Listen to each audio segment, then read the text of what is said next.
ত্রিবেণী নেতাজিনগর সুভাষ সঙ্গে গতকাল আমার আঁকার স্কুল চন্দননগর আর্ট একাডেমির বাৎসরিক অঙ্কন, হাতের কাজ ও ফেব্রিকের পরীক্ষা ছিল।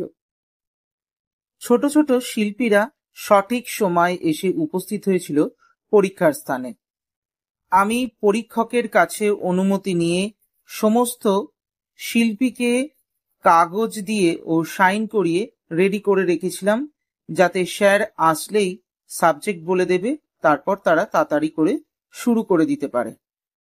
শিক্ষক মশাইও সঠিক সময়ে এসে প্রত্যেকটা বাচ্চাকে তাদের সিলেবাস অনুযায়ী বিষয় বলে দেওয়ার পর বাচ্চাগুলো মন দিয়ে আঁকা ও হাতের কাজ ও ফেব্রিক করা শুরু করে দেয়।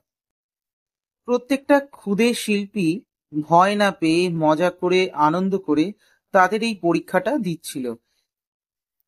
ছোট্ট লক্ষ্মী ছানারা ভয় না পেয়ে পরীক্ষায় সুন্দর করে ছবি আঁকছিল মনের আনন্দে, এবং বেশ কিছুক্ষণ পর তারা দেখলাম সুন্দর করে রংটাও ভরছে। ছবিগুলো বেশ ভালোই করেছে, ধরে ধরে বেশ সময় দিয়ে ছবিগুলো তারা মন দিয়ে করছে। বেশ কিছুক্ষণ সময় অতিবাহিত হওয়ার পর সম্পূর্ণ হলো পরীক্ষা, এবং বাচ্চারা সম্পূর্ণ করলো তাদের হাতের কাজ ও আঁকা। স্যারও এক এক করে তাদের কাজ জমা নিতে শুরু করলো। ওটাকে বোর্ডটা থেকে খুলে জামাটা দিয়ে দাও। তোমার নাম কি?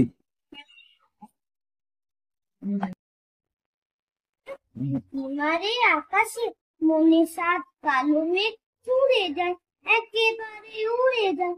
ও পাপাদের আকাশে তাই বসে ঠিক তার সাথে গোল গোল পাতা ছাটি মেলে তার মনে মনে ভাবে বুদ্ধি ডানাই উড়ে যেতে মানা নেই, বাসা খানি ফেলে খান সারাদিন ছটফট।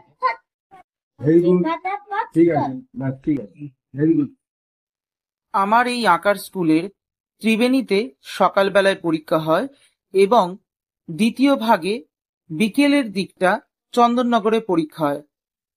ত্রিবেণীর পরীক্ষা সম্পূর্ণ করে আমরা চন্দননগরে এসে উপস্থিত হয়েছিলাম।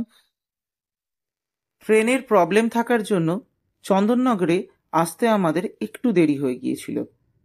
চন্দননগরের পরীক্ষাটা হচ্ছিল আমার মামার বাগানে। একটি আশ্রম আছে, কৃপালুজির আশ্রম বা কুঞ্জবন। খুব সুন্দর মনোরম পরিবেশে এই বিকেলের পরীক্ষাটা হয়।